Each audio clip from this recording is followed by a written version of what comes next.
The $10 million mistake. CEO fired me, then realized I own the keys to the kingdom. The email arrived at 3:47 p.m. on a Tuesday afternoon. Subject line, grant award notification, $10,000 approved. I read it 3 times before my brain actually processed what I was seeing. $10 million. We'd won. After 6 months of brutal work, endless revisions, and more sleepless nights than I could count, the Department of Education had approved our grant application. I grabbed my phone and practically sprinted down the hallway toward Victoria's corner office. My heart was pounding. This was the biggest moment in our foundation's 20-year history, and I was the one who made it happen. I knocked on her door, already grinning like an idiot. She looked up from her phone with zero emotion on her face. "We got it," I said, waving my phone at her. "The grant, all 10 million, they just sent the approval." I waited for her to jump up, to celebrate, to show any kind of excitement. Instead, Victoria reached into her desk drawer and pulled out a manila envelope. She slid it across her glass desk toward me. My stomach twisted instantly. "Perfect timing," she said, her voice flat and emotionless. "The board made some restructuring decisions last week. Your position has been eliminated. Everything you need is in there. I'll need your badge and laptop by 5 o'clock today." The words hit me like a physical punch. "What?" I stared at her, waiting for her to smile, to say she was joking. She didn't. "It's not personal, Nathan," Victoria continued, already looking back at her phone. "We're moving in a different strategic direction now that the funding is secured. Your services are no longer required. 6 months. I'd given 6 months of my life to this grant. 80-hour weeks. Missed birthdays. Skipped holidays. I'd worked through weekends and nights, barely seeing my friends or family. I'd sacrificed everything to secure this funding. And now, exactly 4 hours after the approval email, she was firing me. "You're serious," I said quietly. Victoria finally looked up at me. "The decision is final. Security will escort you out at 5 if necessary." That's when I saw it. A tiny smirk playing at the corner of her mouth. She thought she was clever. She'd waited until the grant was approved to fire me. She probably thought she was being smart, getting rid of me now that the hard work was done. What Victoria didn't know was that I'd been preparing for something like this. She'd been acting strange for weeks. Cold. Distant. Excluding me from meetings. The signs were all there. I just hadn't wanted to believe she'd actually do it. I picked up the manila envelope slowly, keeping my face calm. "I understand," I said evenly. "And what about the grant portal access? The final disbursement authorization?" Victoria waved her hand dismissively. "HR will handle all the transition details. Just make sure you document your passwords before you leave." I nodded, fighting to keep my expression neutral. "Of course, I'll take care of everything." I walked out of her office and straight back to my cubicle. My hands were perfectly steady now. The initial shock had worn off, replaced by something cold and clear. I sat down at my desk and opened my laptop, pulling up the federal grant portal. The screen displayed my personal dashboard, locked behind multiple layers of security. Fingerprint scanner, physical hardware security key, 2-factor authentication linked to my personal phone, all of it tied directly to my biometric data and personal devices, exactly as required by federal protocol for grants exceeding $5 million. I'd set up all these security measures 6 months ago when I registered as the authorized submitter for the grant. And that physical security key? It was sitting in my pocket right now. Here's what Victoria didn't understand about federal grant portals. They weren't like regular email accounts where you could just reset a password through HR. The government didn't mess around when it came to $10 million in federal funding. When I registered as the authorized submitter 6 months ago, I was required to use a physical security key, a small USB device that generated unique authentication codes. That key was permanently linked to my fingerprints, my personal phone number, and my verified identity. The system was specifically designed so that only one person, the verified and authorized individual, could access and authorize the movement of funds. This prevented fraud, this prevented theft, and this prevented exactly what Victoria was trying to do right now. She thought she could just fire me and take over the grant like nothing happened. I spent the next 2 hours carefully documenting everything Victoria had requested. Project files, contact information, timeline spreadsheets, research documents. Everything except the one thing that actually mattered. At exactly 4:45 p.m., I started packing my personal belongings into a cardboard box. 3 years of work fit into something I could carry with one arm. A framed photo of my family, my favorite coffee mug, a small desk plant, the pen my dad gave me when I started this job. Amanda from accounting walked by and stopped when she saw me packing, her eyes filled with tears. "I can't believe she's doing this," Amanda whispered. "After everything you accomplished." I gave her a quick hug. "It's okay. Really, everything happens for a reason." I meant it too. I handed my badge and work laptop to the security guard at the front desk at exactly 4:55 p.m. Then I walked out into the parking lot, the October sun warm on my face. The physical security key was still safe in my pocket. I drove home, ordered a pizza, and deliberately turned off my phone. Completely off. Not on silent. Off. I watched 3 episodes of a TV show I'd been too busy to keep up with for months. I took a long hot shower. I went to bed early and slept better than I had in half a year. When I woke up Wednesday morning, I felt strangely peaceful. I made coffee, sat on my balcony, and enjoyed the morning sun for the first time in forever. Then, at exactly 10 a.m., I turned my phone back on. The notifications came flooding in immediately. 17 missed calls, 43 text messages, every single one from Victoria. "Nathan, call me immediately. We need to discuss the portal access. This is urgent. Call me right now. I'm not joking, Nathan. Call me back. Where are you?" I smiled, took a long sip of my coffee, and went back to watching my show. Let her panic. Let her realize what she'd done. By noon, the messages had increased to over 70. Victoria, the board president, the HR director, even the receptionist, everyone was desperately trying to reach me. I ignored every single one. At 2 p.m., after finishing another episode, I finally called Victoria back. She answered before the first ring even finished. "Where have you been?" Her voice was shrill and panicked. "I've been calling you since yesterday evening." Victoria shouted into the phone. "I was enjoying my sudden unemployment," I said calmly. "You know, taking some personal time. I figured since you didn't need me anymore, I could relax a little." "The portal," she practically screamed. "It won't let anyone access it. I tried resetting the password, but it keeps asking for some kind of hardware authentication. The final disbursement signature is due tomorrow at noon, Nathan. If we don't submit it by then, the entire grant gets revoked." I let the silence hang there for a few long seconds. Wow, that does sound like a serious problem. "Don't you dare play games with me," Victoria snapped. "Just tell me how to access the damn system right now." "I can't do that," I said simply. "The security key is biometrically linked to my personal data. It's a federal security requirement for grants over $5 million.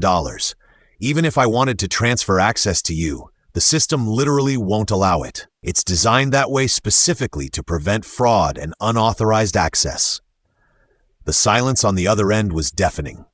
I could practically hear Victoria's brain working, trying to find a way around this. "Then you need to come into the office right now and sign the disbursement authorization yourself," she finally said, her voice tight. "But I don't work there anymore," I replied cheerfully. "You fired me yesterday, remember? Something about strategic restructuring?" "Nathan, I swear."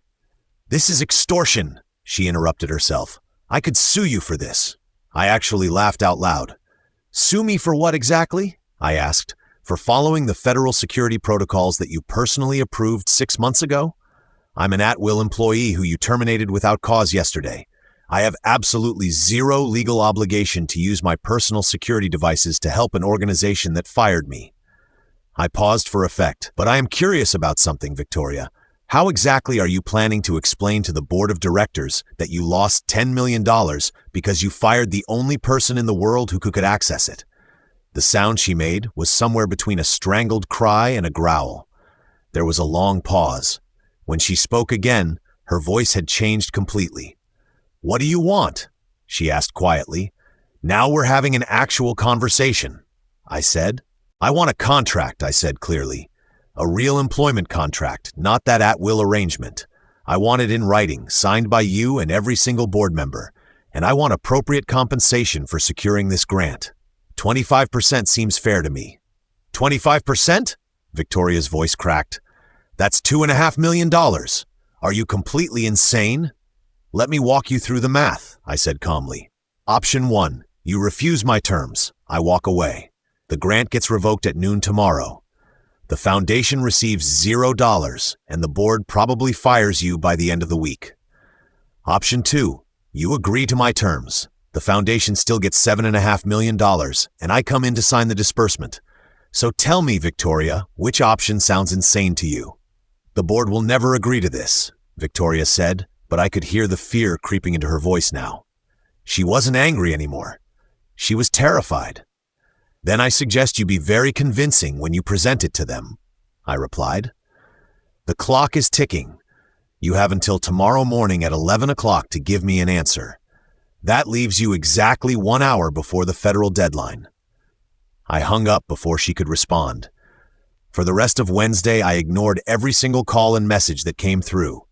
I went to the gym for the first time in 6 months. I called my mom and had a real conversation about absolutely nothing important. I cooked an actual meal instead of ordering takeout. It felt incredible to be human again. Thursday morning at exactly 8 a.m., my phone rang. The caller ID showed a name I recognized, Harold Brennan, the foundation's board president. I'd met him several times at donor events over the years. He was one of the original founders from 20 years ago, and he'd always seemed like a decent person. I decided to answer. Mr. Brennan, I said. Nathan, he replied, his voice careful and measured. I think we need to have a conversation about this situation. Can you meet me somewhere neutral? There's a coffee shop called Brewster's about 2 blocks from the foundation office. I can be there in an hour. I thought about it for a moment. No point in hiding now. Things were already in motion. I'll be there, I agreed. Harold was already sitting at a corner table when I arrived at Brewster's. He had no coffee in front of him, and he looked exhausted, older than I remembered. I sat down across from him and waited for him to speak first. Victoria told me about your demands, Harold said quietly. $2.5 million. That's a significant amount of money, Nathan. It is, I agreed. But let me ask you something, Mr. Brennan. How much time did Victoria personally spend working on that grant application? He sighed heavily. According to her report to the board, she claims she was heavily involved in the overall strategy and she never read it, I interrupted. Not once. Not a single page. I know because I built that entire application from scratch by myself.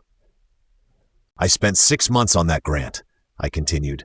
80-hour weeks, nights, weekends, every holiday. I researched every single federal requirement. I contacted every reviewer personally. I revised every page at least a dozen times. I did all of that work while Victoria attended galas and networking dinners and took credit for things she didn't do. Harold listened silently, his expression unreadable. And then, I said, exactly 4 hours after receiving the approval notification, she fired me. Not because I did anything wrong. Not because my performance was poor. But because she wanted to cut costs now that she thought the hard work was finished. She literally waited until the grant was guaranteed before getting rid of me, assuming she could just take over from there. Harold rubbed his face tiredly. I won't try to defend her timing. It was extremely poor judgment. Poor judgment? I leaned forward slightly. She gambled $10 million on the assumption that federal grant portals work like Gmail passwords. She never bothered to understand the security protocols she'd approved. She never created any kind of transition plan. She just assumed she could fire me and figure everything out later. And now the entire grant is less than 4 hours away from being permanently revoked because she was too arrogant to do even basic research. Harold was quiet for a long moment, studying my face. So this is revenge, he finally said. This is me properly valuing my own work, I corrected him. I'm not asking for anything unreasonable. I'm asking for 25% of the money I personally earned for this foundation. If you think that's unfair, then let the grant go. Take $0 instead of $7.5 million. The choice is entirely yours. Harold was silent, clearly thinking carefully. The board held an emergency meeting last night, he said slowly. Victoria is in very serious trouble right now. This entire situation has exposed significant concerns about her leadership capabilities. Good, I said simply. Here's what I'm authorized to offer you, Harold continued. A 1-year employment contract, triple your previous salary, a promotion to Director of Grant Development, and a performance bonus of $500,000 paid out over the next 2 years. I shook my head immediately. That's a generous offer for a normal situation, Mr. Brennan. But this isn't a normal situation. Victoria created a crisis that threatens the largest grant in your organization's history. There need to be real consequences for treating people as disposable. $2.5 million is more than I personally make as board president, Harold said quietly. Then maybe you should have spent 6 months writing the grant application yourself, I replied calmly. Look, I understand this is uncomfortable for everyone, but the mathematics are very simple here. Without me, you get nothing. With me, you still receive $7.5 million. You're not paying me anything. You're choosing between $10 million and zero. Harold stood up slowly. I need to call another emergency board meeting. Can you give me until tomorrow morning? 9 o'clock? The federal deadline was noon. That would leave only 3 hours. Cutting it very close. 9 a.m. sharp, I said, not 1 minute later. And Mr. Brennan, this isn't a negotiation anymore. It's a simple yes or no answer. He nodded once and left without another word. I ordered a second coffee and sat watching people rush past the window outside. My phone buzzed with a text message from Amanda. Entire office is complete chaos.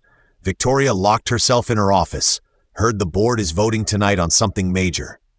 I smiled and put my phone away. That night, I barely slept. All the confidence I'd felt during the day transformed into anxiety in the darkness. What if they called my bluff? What if they decided to let the entire grant fail rather than agree to my demands? $10 million would hurt the foundation badly, but it wouldn't completely destroy them. They'd survive. But could I actually watch that much money disappear because of my pride? Could I live with that decision? At 6 a.m., I gave up trying to sleep and made coffee. My hands were shaking slightly as I watched the sunrise through my kitchen window. At exactly 9 a.m., my phone rang. Harold Brennan. I took a deep breath before answering. We have a deal, he said immediately. No preamble. I exhaled slowly, not realizing I'd been holding my breath. $2.5 million paid in full within 30 days of the grant disbursement being completed. 1-year employment contract as Director of Grant Development with an annual salary of $200,000, plus one additional condition. I waited, my heart pounding. Victoria submitted her resignation this morning, effective immediately. I'm stepping in as interim CEO while the board conducts a proper search for her replacement. And Nathan, I want you to seriously consider applying for the permanent CEO position when we open that search. My brain completely stuttered. You're offering me the CEO job? I'm offering you the opportunity to interview for it, Harold clarified. The board was genuinely impressed by how you handled this entire situation. You demonstrated strategic thinking and real backbone. Those are qualities we clearly need more of in our leadership. I took a moment to process this. I'll definitely think seriously about the CEO position, I said. But yes, I accept all the contract terms you just outlined. Excellent, Harold said. I'm emailing the formal contract to you right now. As soon as you sign and return it, we need you here at the office immediately. The federal deadline is in exactly 3 hours. The email notification appeared on my phone 2 minutes later. I read through every single word of the contract twice, carefully looking for any tricks or problematic language. It was clean, straightforward, exactly what we'd discussed. I signed it electronically and hit send. Done, I told Harold. I'll be there in 20 minutes. The foundation office felt different when I walked through the doors at 9:35 a.m. Amanda's eyes went huge when she saw me. You came back? She whispered. Temporarily, I said with a small smile. Where's Harold? Conference room. The entire board is here. All 7 board members were sitting around the conference table, looking like they'd been awake all night. Harold stood up when I entered the room. Nathan, thank you for coming. I believe you already know everyone here. I nodded at the familiar faces around the table. They nodded back, their expressions ranging from relieved to slightly resentful. Nobody mentioned the $2.5 million directly. Nobody needed to. Let's get this finished, I said, pulling out my laptop and the physical security key from my pocket. The grant portal took about 90 seconds to fully load. Every person in that conference room watched in complete silence as I methodically walked them through each security layer. Fingerprint scan on my phone, physical security key authentication with the USB device, two-factor authentication code sent to my personal phone number. Each step clearly demonstrated exactly why this process couldn't have been completed without me. Then the final authorization screen appeared on my laptop. Disbursement authorization, $10,000. I moved my cursor over the Approve and Submit button. I could have made them wait longer, made them sweat and worry, but I'd already won everything I wanted. There was no need to be cruel about it now. I clicked the button. The screen changed immediately. Disbursement approved. Funds will be transferred within 5 to 7 business days. The collective sigh of relief in that room was audible.